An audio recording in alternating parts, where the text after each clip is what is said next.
Hey dudes, I'm Hilah, and today on Hilah Cooking, I've got a special Valentine's Day surprise for all you lovebirds out there. It's dog poison! Just kidding, it's chocolate truffles, but it actually is poisonous for dogs, so don't give these to your dogs, even if your dog is your Valentine.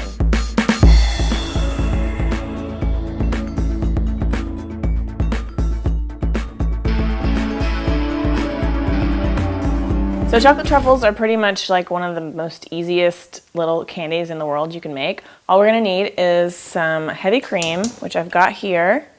We're gonna put it in our little saucepan and just bring it up to almost a simmer. So keep an eye on it. It'll take a few minutes, kind of over a medium heat. You don't wanna scorch it, and just watch it. Once it starts to steam, we'll take a look, and if you see little tiny bubbles like right around the edges, just barely bubbles, turn the heat off. So we'll just wait a few minutes for that.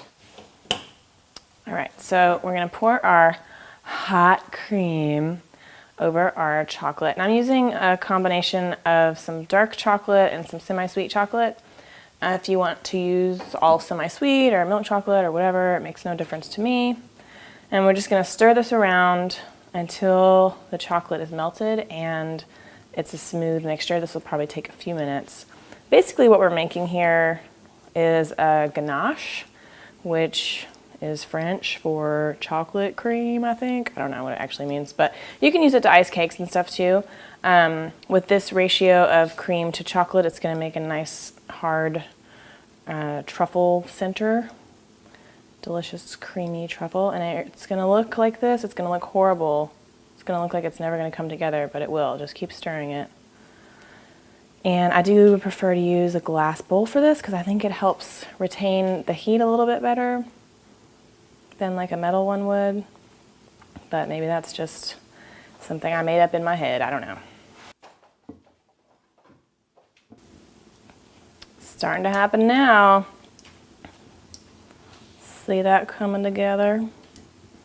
See what I mean there? See what it's doing there?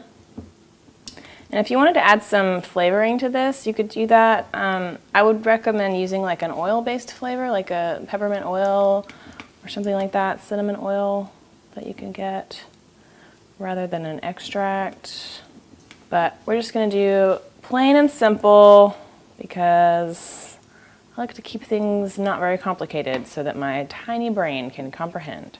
So once you've got a smooth chocolate mixture, now I like to transfer it into a metal bowl because I think the metal disperses the heat quicker. Just give it a stir every 5 minutes, not a big deal.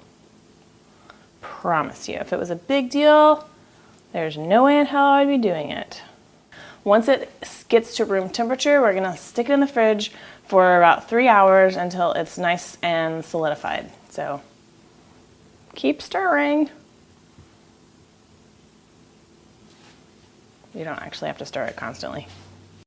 Once your chocolate is hard and cold, we're gonna wash your hands, remove your valuable family jewels, and then just use a spoon, or I'm using this little scooper thingy, whatever, to like kind of get little balls. You want them like a little, like maybe an inch or a little bit bigger or a little bit smaller. It doesn't really matter.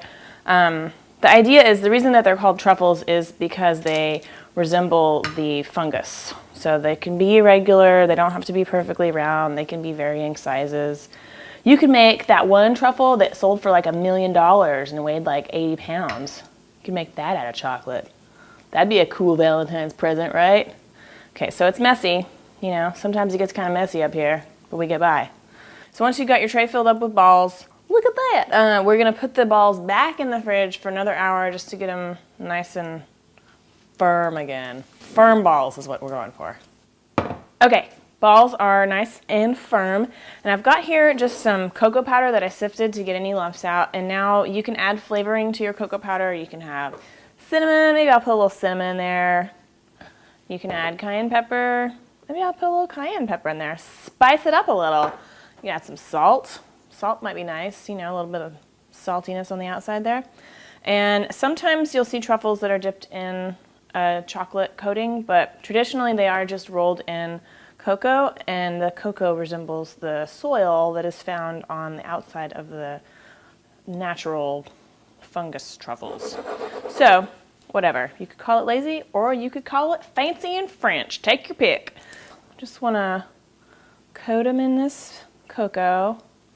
And then you can give it another, if you want them a little bit rounder, once it's sort of covered in the cocoa, cup your hands gently around the ball and caress it to get it more spherical if you like, but I don't know, I like the rustic look. Y'all probably know that about me by now. I like lumberjacks and lumpy looking candies, so I just do like that.